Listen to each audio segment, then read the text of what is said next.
Did you know that it took thousands of people, 10 years, to excavate the largest tomb in China's history?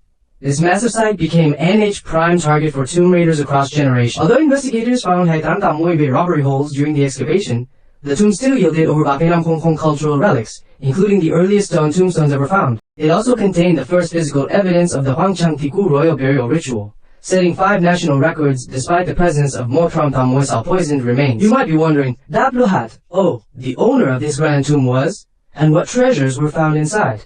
Let's dive into the details to satisfy that curiosity. Back in Moisao, a strange patch of wasteland was noticed in Shanxi province, where crops would never grow well, regardless of how much it rained. While digging for soil to repair a wall, a local villager noticed the dirt was unusual in color and shape, appearing much harder than the surrounding yellow earth. Noticing the mixture of red and yellow earth with crushed stones, the villager recalled a visiting archaeological team and immediately reported his discovery to them. The archaeological team arrived quickly and used specialized drills to confirm the presence of multi-colored rammed earth, which signaled an significant historical find. Experts were stunned to find that the rammed earth area was as large as a football field, reaching depths of over 100 meters before hitting natural soil. The discovery of specific materials like charcoal and cinnabar, combined with the location, led experts to believe this was a major palace tomb of the Qin state. Initial measurements showed the tomb chamber was 1.5 meters wide, but the true surprise came when they measured its total length across the site. The total length reached a staggering 12 meters, a discovery so massive that it left the lead archaeologists unable to sleep for 3 consecutive days. Most tombs they had encountered were only a few meters deep, so the sheer scale of this particular site raised many questions about why it was so large. It took months of exploration to understand the layouts, revealing anzhong-shaped tomb consisting of 2 sloped passages and a rectangular main chamber. The structure featured 3 levels of platforms with A&H total depth equivalent to an 8-story building, covering an area of square meters. This became the largest tomb ever found in Chinese archaeology, measuring 13 times larger than the famous royal tombs of the Yin ruins in Anyang. As the first major Qin palace tomb found in Huangchang, it was named the Qin Gong No tomb, but the identity of the ruler remained a mystery. In December, the largest archaeological excavation in China's history officially began, requiring massive amounts of manual labor to clear the site. Because heavy machinery couldn't be used, workers dug by hand, eventually uncovering a shocking number of robbery tunnels just 2 meters below the surface. When the team mapped out the chamber area, they identified exactly separate tunnels created by tomb raiders over the centuries. The discovery of Song Dynasty porcelain bowl inside one of these tunnels proved that the tomb had been targeted by looters for over 1,000 years. Historical records suggest that almost no ancient tomb escapes the notice of looters, and this site was clearly no exception to that unfortunate rule. The record-breaking number of tunnels initially discouraged the experts, yet they pushed forward, hoping the looters had missed some significant historical treasures. They specifically searched for bronze vessels with inscriptions that could identify the owner. But the excavation only became more mysterious as they went deeper. On the second-level platform, they found skeletal remains with wide, open mouth, suggesting painful end, followed by the discovery of more skeletons. These high individuals were buried without coffins in a disordered manner, leading experts to believe they were part of a ritual sacrificial pit. More coffin-like boxes were soon discovered on the 3rd level, raising further questions about whether these people were meant to accompany the tomb owner.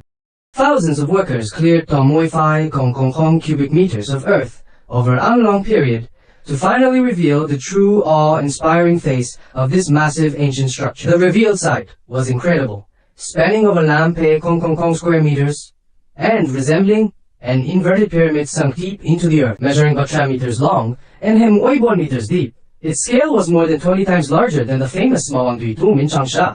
At the deepest level, the main burial chamber was surrounded by secondary chambers and an dense arrangement of various burial containers and tools. Lab tests on the well-preserved remains found in the smaller coffins revealed high concentrations of mercury and arsenic, the components of deadly poison.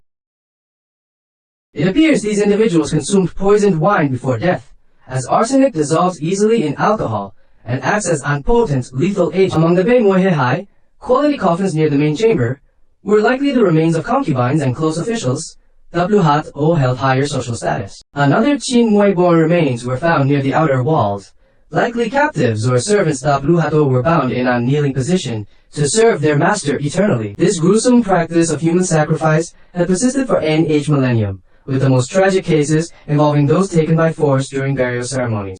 The haimua remains found earlier were likely prisoners of war or low-level servants tapluhat, who were eliminated as part of unsacrificial ritual during the burial. While some followed their king voluntarily for family honor, this cruel system eventually evolved into the creation of terracotta figures by the time of the first emperor.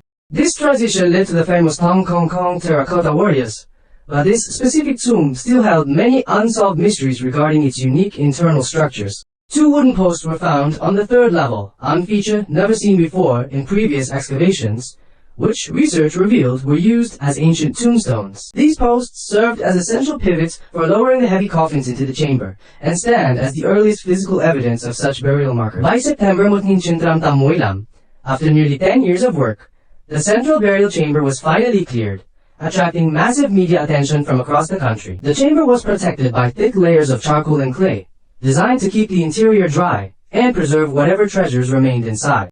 Experts hoped for rare artifacts as they cleared the protective layers, revealing a uniquely shaped wooden structure that served as the inner burial house. The main chamber was quite large, and it was accompanied by an secondary chamber that also featured walls made of massive square timber beams.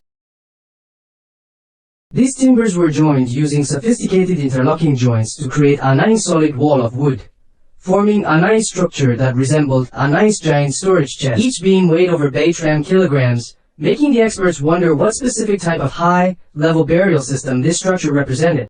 Historical texts describe this style as Huangchang Ticou, a prestigious burial method involving cypress wood beams with their ends facing inward. This specific arrangement of heartwood beams was traditionally reserved for the highest levels of royalty, specifically the Zhao emperors. These ancient descriptions perfectly matched the physical evidence found within this tomb. This was the first time archaeologists had seen a physical example of this imperial burial style, which utilized premium cypress wood for the structure. By using this specific style, the Qin ruler was claiming an status equal to the emperor, showing an bold defiance of established social hierarchies. This suggests that the ambition to rule all of China was present in the Qin dynasty, long before the first emperor actually achieved unification. The craftsmanship of the beams was remarkable, with each one cut into a precise square, and joined together without the use of a single iron nail. The sheer volume of wood used for the chamber covers alone was immense, indicating the vast resources available to the Qin state at that time. Evidence suggested that iron tools were used to process these timbers, showing that iron technology was much more advanced during this period than previously thought. Onlookers even noticed traces of white metal on the beams, which was discovered to be a special alloy of iron, lead, and tin used to absorb moisture. This innovative moisture wicking technology, combined with the charcoal and clay, allowed the wood to survive for centuries in remarkably good condition. However, when the main coffin lid was finally opened, the team's greatest fear was realized as they looked inside the central chamber. Both the sides and the bottom of the chamber had been severely damaged by looters over the centuries, leaving the experts feeling quite disappointed.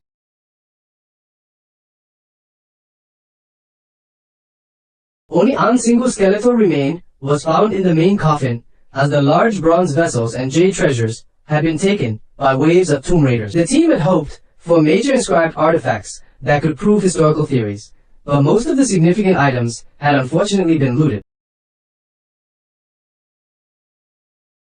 Even the bronze fragments they found showed signs of being intentionally broken during the various robberies throughout history. Despite the looting, they still managed to recover over buffet nam Hong Kong items, including gold, iron, pottery, and exquisite textiles from the remaining debris. Over 100 gold items were found, such as intricately carved animals and decorative beads that demonstrated incredible artistic skill. One notable find was an tiny gold, inlaid wooden bird, which featured extremely clear and lifelike details, despite being only about the size of an fingernail. This small artifact showcased the high level of technical mastery achieved by craftsmen during the pre-Qin period. Large quantities of high-quality jade were also recovered, featuring beautiful patterns that made them rare and valuable treasures of ancient art. Beyond the gold and jade, experts were particularly interested in 20 cast iron tools found within the tomb site. These tools proved that China was using advanced iron casting techniques hundreds of years earlier than historians had previously assumed. The presence of these tools and high-quality pottery directly challenged the long-held belief that the Qin state was technologically backward during this era. Injit Insol's artifact, found at the bottom of the main coffin, was later identified as a symbol of military authority and power. This confirmed the tomb belonged to an Qin monarch, but the specific name of the ruler was finally discovered through onset of stone chimes. Inscriptions found on the stone chime fragments provided the breakthrough the experts had been waiting for throughout the entire decade. The text described imperial banquets and mentioned the names of ancestors, allowing the team to finally identify the man buried in the Huangchang Ticou. The inscriptions honored the ancestors of the Qin and celebrated the peaceful state of the kingdom during the ruler's successful reign. The mystery was solved. The tomb belonged to Duke Jing of Qin and powerful 13th generation ruler Tablu Hat-O, reigned for 40 years. As one of the most accomplished leaders of the Qin state, he oversaw a long period of stability and growth that paved the way for future triumphs. His tomb stands as an etched monument of 5 national records, representing the largest and most complex burial site of its kind discovered in China. From the record number of sacrificial victims to the highest level burial structures, this site redefined our understanding of ancient Chinese history. These discoveries, especially the inscribed stone chimes, provided the vital evidence needed to connect this grand monument to Duke Jing of Qin himself. Don't forget to like, subscribe to the OTV channel and turn on the notification bell so you won't miss any new videos.